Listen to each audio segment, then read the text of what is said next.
बिस्मिल्लाहिर्रहमानिर्रहीम। अस्सलामुअलैकुम मोहतरम नाज़रीन, मैं हूँ उषा नसीम। तो प्यारे नाज़रीन, बलम बिन बौरा ये शख्स अपने दौर का बहुत बड़ा आलम आबद जाहिद था। इसको इसमें आज़म का भी इल्म था। ये अपनी जगह बैठा हुआ अपनी रूहानियत से अर्श आज़म को भी देख लिया कर। इसकी दुआएं बहुत ज़्यादा मकबूल हुआ करती थी। इसके शागिर्दों की तादाद बहुत ही ज़्यादा थी। मशहूर ये है कि इसकी दरसगाह में तालिब इल्मों की दवातें 12,000 के करीब। जब हज़रत मूसा अलैहिस्सलाम कौम जबरैन से जहाद करने के लिए बनी इसराइल के लश्करों को लेकर रवाना हुए तो बलम बिन बौरा की कौम इसके पास घबराई हुई आई और कहा कि हज़रत मूसा अलैहिस्सलाम बहुत ही बड़ा नहायत ही ताकतवर लश्कर लेकर हमला आवर होने वाले हैं और वो ये चाहते हैं कि हम लोगों को हमारी ज़मीनों से निकाल कर ये ज़मीन अपनी कौम बनी इसराइल को दे दी। इसलिए आप हज़रत मूसा अलैहिस्सलाम के लिए ऐसी बद्दुआ कर दीजिए कि वो शिकस्त खाकर वापस लौट जाएं। इसलिए आपकी दुआ ज़रूर मकबूल हो जाएगी। ये सुनकर बलम बिन बौरा कांप उठा और कहने लगा कि तुम्हारा बुरा हो, बदबख्त, खुदा की पनाह। हज़रत मूसा अलैहिस्सलाम अल्लाह के रसूल है। इनके लश्कर में मोमनों और फरिश्तों की जमात है। इन पर भला मैं कैसे और किस तरह बद्दुआ कर सकता हूँ। लेकिन इसकी कौम ने रो रो कर गिड़गिड़ा कर इस तरह इसरार किया। इसने कह दिया कि इस्तिखारा कर लेने के बाद अगर मुझे इजाज़त मिल गई तो मैं लाजमी बद्दुआ करूँगा। मगर इस्तिखारा के बाद जब इसको बद्दुआ की इजाज़त नहीं मिली तो इसने साफ साफ जवाब दे दिया, अगर मैं बद्दुआ करूँगा तो मेरी दुनिया आखिरत दोनों तबाह बर्बाद हो जाएगी। इसके बाद इसकी कौम ने बहुत सी ग्रां कदर हदिया तहाइफ इसकी खिदमत में पेश करके बेपनाह इसरार किया, यहाँ तक कि बलम बिन बौरा पर हिरस लालच का भूत सवार हो गया। वो माल के जाल में फंस गया था। वो एक दिन अपनी गदी पर सवार होकर बद्दुआ के लिए चल पड़ा। रास्ता में बार बार इसकी गदी ठहर जाती और मुंह मोड़कर भाग जाती, मगर इसको मार मार कर आगे बढ़ाता रहा, यहाँ तक कि गदी को अल्लाह ताला ने गोयाई की ताकत अता फरमाई और इसने कहा कि अफसोस अफसोस ए बलम बिन बौरा, तू कहाँ और किधर जा रहे हो? देख, मेरे आगे फरिश्ते हैं जो मेरा रास्ता रोकते मेरा मुंह मोड़कर मुझे पीछे की तरफ धकेल रहे हैं कि वापस चले जाओ, वापस चले जाओ। ऐ बलम बिन बौरा, तेरा बुरा हो, क्या तूने अल्लाह के नबी और मोमिनीन की जमात पर बद्दुआ करेगा? गदी की तकरीर सुनकर बलम बिन बौरा वापस नहीं लौटा, यहाँ तक कि हसबान नामी पहाड़ पर चढ़ गया और बुलंदी से हज़रत मूसा अलैहिस्सलाम के लश्करों को बगौर देखा। माल और दौलत के लालच में आकर इसने बद्दुआ देना शुरू कर दी। लेकिन खुदा की शान के हज़रत मूसा अलैहिस्सलाम के लिए बद्दुआ करता था, मगर इसकी ज़बान पर इस कौम के लिए बद्दुआ जारी हो जाती थी। ये देखकर कई मर्तबा इसकी कौम ने टोका कि ऐ बलम बिन बौरा, तुम उल्टी दुआ मांग रहे हो। इसने कहा कि मेरी कौम, मैं क्या करूं? मैं बोलता कुछ और हूँ और मेरी ज़बान से कुछ और ही निकलता जा रहा है। फिर अचानक इस पर ग़ज़ब इलाही नाज़िल हो गया। नागहां इसकी ज़बान लटक कर इसके सीने पर आ गई। इसी वक्त बलम बिन बौरा ने अपनी कौम से रोकर कहा कि अफसोस अफसोस, मेरी दुनिया आखिरत दोनों ही बर्बाद होगी। मेरा ईमान भी चला गया और मैं कहरो कहार ग़ज़ब में गिरफ्तार हो गया। अब मेरी कोई दुआ कबूल नहीं हो सकती। मगर मैं तुम लोगों को मकर की एक चाल बताता हूँ।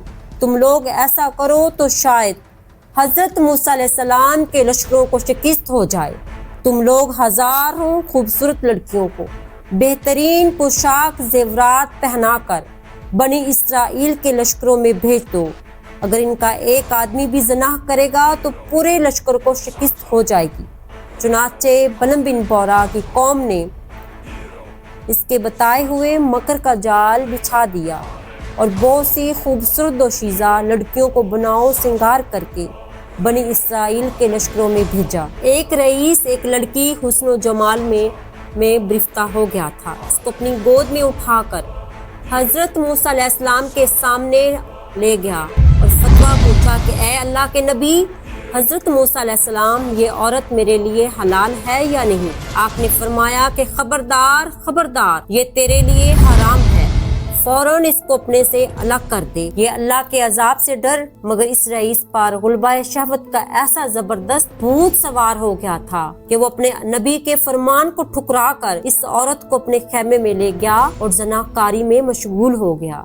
جیسا کہ اسلام میں زنا بہت بڑا سنگین جرم ہے، قرآن مجید میں ارشاد ہے کہ زانی مرد زانی عورت کو 100 کوڑے مارو، اور گھنٹے بھر میں 70,000 آدمی جو تھے وہ مر گئے تھے۔ اور بنی اسرائیل کے لشکر میں اچانک طاعون پلیگی کی وبا پھیل گئی اور گھنٹے بھر میں 70,000 آدمی مر گئے۔ سارا لشکر بہتر ہو کر ناکام و نامراد واپس لوٹ آیا، جس کا حضرت موسیٰ علیہ السلام کے قلب مبارک پر بہت ہی گہرا صدمہ گزرا۔ بلم بن بورا پہاڑ سے اتر کر مردہ بارگاہ الہی میں ہو گیا۔ آخری دم تک اس کی زبان اس کے سینے سے لٹکتی رہی اور وہ بے ایمان ہو کر مر گیا۔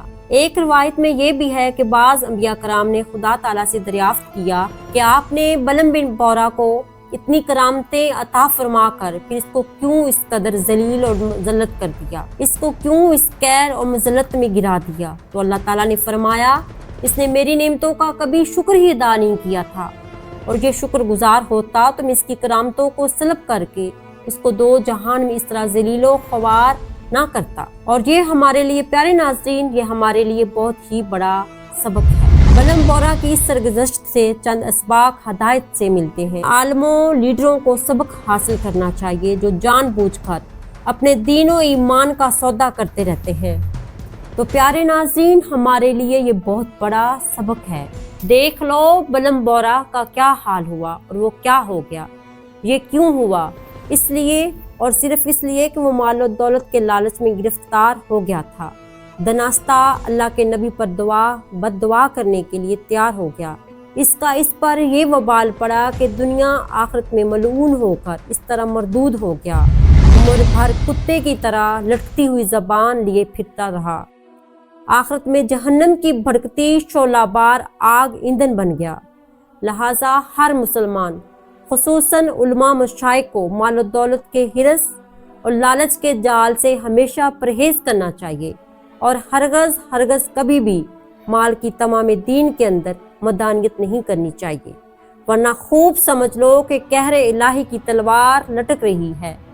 اس ثانیہ سے عام مسلمان بھی یہ سبق سیکھے کہ حضرت موسیٰ علیہ السلام کا لشکر، جس میں ملائکہ مومنین بھی تھے، ظاہر ہے اس لشکر کے ناکام ہونے کا کوئی سوال ہی نہیں پیدا ہوتا تھا، کیونکہ یہ ایسا روحانی ملکوتی لشکر تھا۔ ان کے گھوڑوں کی ٹاپ سے پہاڑ لرز اٹھتا تھا، مگر صرف ایک بدنصیب کے گناہ کے سبب ایسی نحوست پھیل گئی کہ ملائکہ لشکر سے الگ ہو گئے۔ طاعون کے عذاب سے پورے لشکر میں ایسی ابتری پھیلا دی، پورا لشکر بکھر گیا اور یہ فوج ظفر موت ناکام و نامراد ہو کر پسپا ہو گئی۔